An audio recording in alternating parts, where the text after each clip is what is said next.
Shalom, selamat pagi. Bertemu kembali dengan saya dan kita bersama-sama merenungkan firman Tuhan. Bapak Ibu, fungsinya, gunanya, manfaatnya adalah untuk kita menjadi pribadi yang lebih baik. Karena firman Tuhan itu adalah kekuatan. Firman Tuhan itu akan menegur kehidupan kita setiap hari. Mungkin ada hal-hal yang kita pikirkan, yang kita lakukan tidak benar, maka firman Tuhan akan mengoreksi. Puji Tuhan, mari kita berdoa bersama-sama Bapak Ibu. Bapa di dalam surga, syukur kami naikkan kepadamu pada pagi hari ini Tuhan. Kami mau belajar merenungkan dan kami mau belajar hidup seturut dengan firman. Berikan kami kemampuan, berikan kami kekuatan Tuhan, karena kami adalah manusia yang lemah, yang syarat dengan kesalahan Tuhan. Terima kasih Bapa di dalam surga, jamah hati kami untuk memperbaiki kehidupan kami lebih baik lagi dengan firman. Di dalam nama Tuhan Yesus, haleluya, amin. Puji Tuhan. Bapak Ibu, saya ini kan sering ya ke pasar gitu. Kadang-kadang naik motor, kadang-kadang cuma beli hal yang kecil. Saya suka ambil jalan pintas ya. Jalan pintasnya itu bagaimana? Saya naik motor dari gereja langsung ini lawan arus ke Gang Macan. Nah, itu sering saya lakukan ya. Nah, pada suatu hari saya ini buru-buru mau beli apa, saya lupa. Saya tahu di depan itu ada patroli besar ya. Jadi melibatkan banyak polisi, ditilang nggak ada suap yang saya tahu. Ya namanya saya kadang-kadang ada bandel-bandelnya dikit gitu ya Bapak Ibu. Lalu saya ambil motor, saya mau ke pasar Kopro. Jadi saya seperti biasa, saya akan potong arus, lalu masuk Pesing, lalu ke Kopro. Tiba-tiba datanglah Pak Polisi. Di KFC situ ada 3 Pak Polisi, lalu belum sampai di KFC saya disemprit, prit gitu. Saya bilang, Pak, saya mau kesini sebentar, belok gini loh Pak. Gitu. Pak Polisi bilang, Ibu turun dulu, sebentar, saya bilang gitu Bapak Ibu. Akhirnya, iya Bu, turun dulu, saya turun. Bu, Ibu bisa nggak putar jalan yang sebenar? Saya bilang, wah lama itu Pak, muternya jauh. Wong sebentar di sini ngapain muter-muter tuh ya. Akhirnya Pak Polisi bilang begini Bapak Ibu, Bu tolong hargai saya sebagai polisi karena hari ini ada operasi besar-besaran. Ya saya bilang, ya saya minta maaf lah Pak, jangan ditilang, saya mau pulang lagi. Akhirnya saya balik ke gereja Bapak Ibu. Ya, nah. Bapak Ibu tidak seperti saya ya, tapi itulah saya kadang-kadang seperti tadi saya katakan ada bandel-bandelnya dikit ya, ngawur-ngawurnya dikit gitu. Maunya cepat sampai di tujuan bagaimana? Dengan cara yang salah. Padahal saya tahu itu tidak boleh, itu dilarang. Kalau polisinya tidak berbelas kasih saya sudah kena tilang ya. Nah, pada pagi hari ini kita belajar di dalam kitab Kejadian pasal yang ke-16 ayat 1-6, tetapi saya akan membaca ayat yang kedua. Kitab Kejadian 16 Bapak Ibu, ayat yang kedua saya akan membacanya. Berkatalah Sarai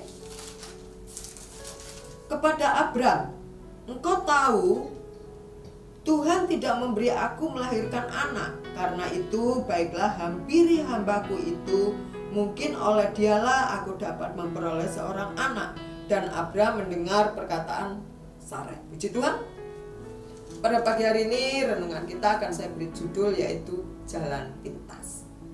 Bapak Ibu yang dikasihi oleh Tuhan, cerita tentang firman Tuhan yang menyatakan tentang Abram dan Sarai ini seringkali kita dengar ya.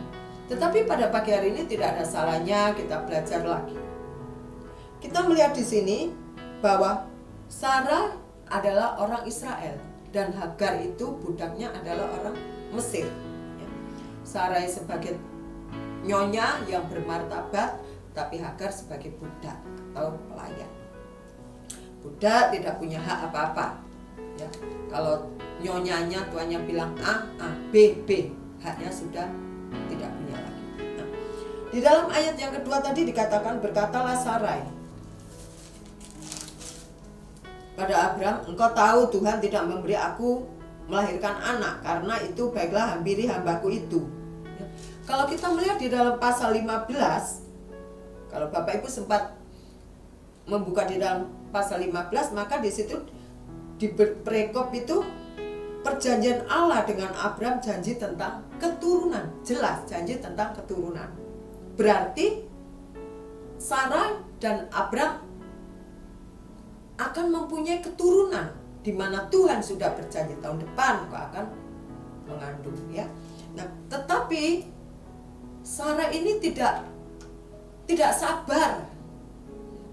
Dia ingin mencari jalan pintas supaya cepat-cepat dia mempunyai keturunan. Bagaimana ini caranya? Padahal Allah sudah berjanji mengirim malaikatnya.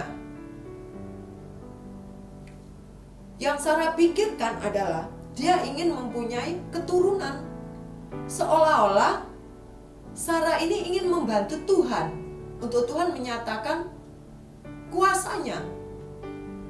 Bapak Ibu Saudara yang dikasihi oleh Tuhan, janji Tuhan itu tidak pernah usang.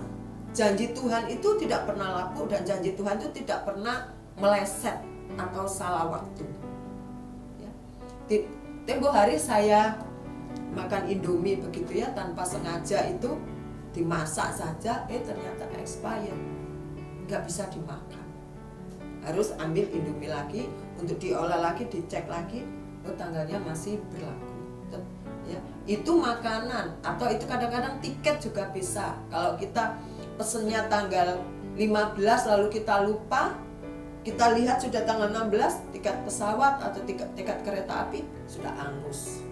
Jangankan tanggal, ya, berapa menit saja sudah angus, nggak bisa lagi.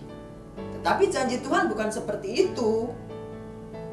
Janji Tuhan tidak pernah meleset, janji Tuhan tidak pernah angus, atau janji Tuhan tidak pernah bisa maksudnya itu, wah ini sudah nggak berlaku lagi, seperti expired gitu, ya, bahasanya saya. Tidak. Janji Tuhan itu selalu ada, selalu terbuka untuk Bapak Ibu dan juga saya. Karena si Sarah ini mencoba membuat solusi sendiri, dampaknya adalah ada masalah, ya. Lalu di dalam ayat yang ke-6 di sini dikatakan, kata Abraham kepada Sarah, hambamu itu di bawah kekuasaanmu, perbuatlah kepadanya apa yang kau pandang baik. Lalu Sarah menindas Hagar sehingga ia lari meninggalkannya. Nah, ya, dia yang membuat solusi seolah-olah masalah begini loh jalan keluarnya. Ternyata dia sendiri yang menyesal, Sarah yang menyesal, bersungut-sungut kepada Abraham. Lalu Abraham, ya udah, lakukan sesuai dengan apa yang kau ingin. Hagar disingkirkan, diusir. Bapak Ibu Saudara yang dikasihi oleh Tuhan, kalau kita mempelajari firman Tuhan pada pagi hari ini, saya percaya setiap kita sering mendengarkan dan setiap kita mempunyai rema tersendiri, ya, dalam menanggapi firman Tuhan. Tetapi pada pagi hari ini tentunya kita bersama-sama belajar untuk memahami bahwa kita tidak bisa menolong Tuhan. Untuk kalau Tuhan sudah berjanji, Tuhan akan genapi. Seolah-olah kita, ini loh Tuhan, coba begini loh solusinya. Gimana Tuhan? Oke enggak Tuhan? Kadang-kadang kita juga mau nego-nego sedikit gitu, ya. Mau nego-nego. Yang sering saya lakukan adalah kalau di lantai 5 musim gerimis gitu, lalu saya mencuci, saya bilang gini, Bapak, boleh enggak ya hujannya turun jam 9, saya kan sedang nyuci. Nah, suka-suka nego begitu. Tetapi kali ini kita akan belajar bahwa janji Tuhan itu tidak pernah terlambat. Meskipun kesannya seolah-olah terlambat, tetapi tidak pernah terlambat. Saya percaya, saya tahu itu. Dan saya begitu yakin waktu Tuhan itu yang terbaik untuk kita semua. Bapak Ibu Saudara yang dikasihi oleh Tuhan, pada pagi hari ini yang kita pelajari adalah mari kita mengingat apa yang Tuhan sabdakan. Kata orang seberang, kalau Tuhan itu kalau berfirman hanya bilang bahasa Arabnya gini Bapak, kun fayakun. Kalau dia bilang jadi, maka jadilah. Tidak bisa di-cancel sedetik pun. Hanya berkata jadi, maka jadilah. Ya. Di dalam Mazmur 12 ayat yang ke-7, demikian firman Tuhan. Janji Tuhan adalah janji yang murni, bagaikan perak yang teruji, 7 kali dimurnikan dalam dapur peleburan di tanah. Sekali lagi, janji Tuhan adalah janji yang murni, bukan janji yang kosong, bukan janji yang cuma slogan, tetapi janji yang murni. Ya. Puji Tuhan, kita hidup hanya karena iman kita, oleh karena iman kita kepada Yesus Kristus. Bapak Ibu Saudara yang dikasihi oleh Tuhan, saya percaya setiap kita ada pergumulan permasalahan dalam pribadi kita, mungkin di tempat pelayanan kita, di tengah-tengah rumah tangga kita, di tengah-tengah pekerjaan kita, bisnis kita, sakit penyakit, mungkin ada sanak famili, kerabat yang sakit. Itu menjadi permasalahan dalam hidup kita. Saya tahu itu dan saya percaya. Tetapi kita mau belajar, kata teman saya Hera, mempunyai iman sebesar biji sesawi. Kita percaya, kita imani apa yang Tuhan janjikan kepada kita.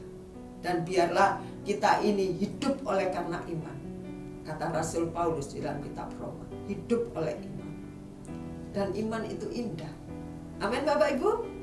Oleh karena itu pada pagi hari ini kita diingatkan lagi untuk kita terus mempercayai bahwa janji Tuhan itu adalah janji yang teruji, janji yang murni, tidak pernah expired janjinya Tuhan. Ya.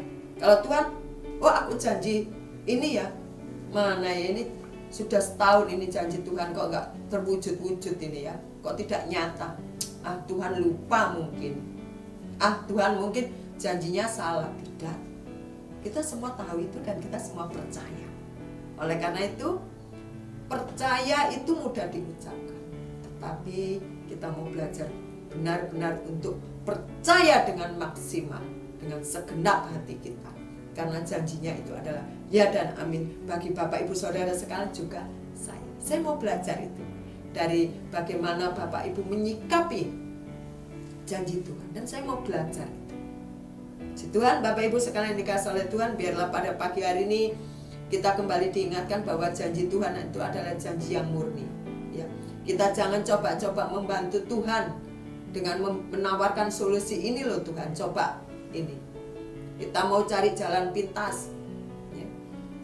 Lagi sakit supaya sembuh dibawa ke orang pintar, ya. Supaya usaha maju ke Gunung Kawi, tidak.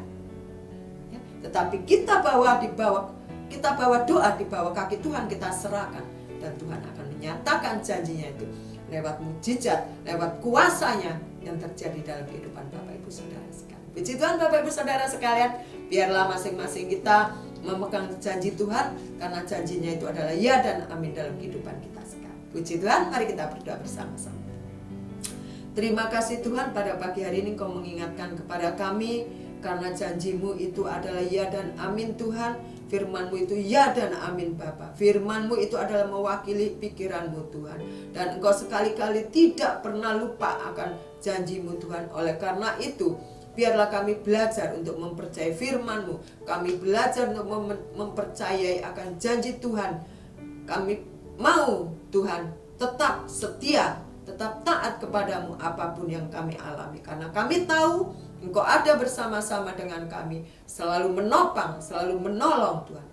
Tidak ada keinginan dalam hati kami untuk kami mengambil jalan pintas. Apapun yang kami alami Tuhan, tetap kami mengatakan Engkau yang terutama dalam kehidupan kami. Terima kasih Bapa. Kami serahkan hidup kami, segala pergumulan, masalah kami ke dalam tangan Tuhan. Karena di dalam Engkau ada solusi yang terindah. Di dalam nama Tuhan Yesus, kami sudah berdoa dan mengucap syukur pada pagi hari ini. Haleluya. Amin. Terima kasih. Tetap kita mau andalkan Tuhan, karena di dalam Dia ada jalan keluar. Haleluya. Amin.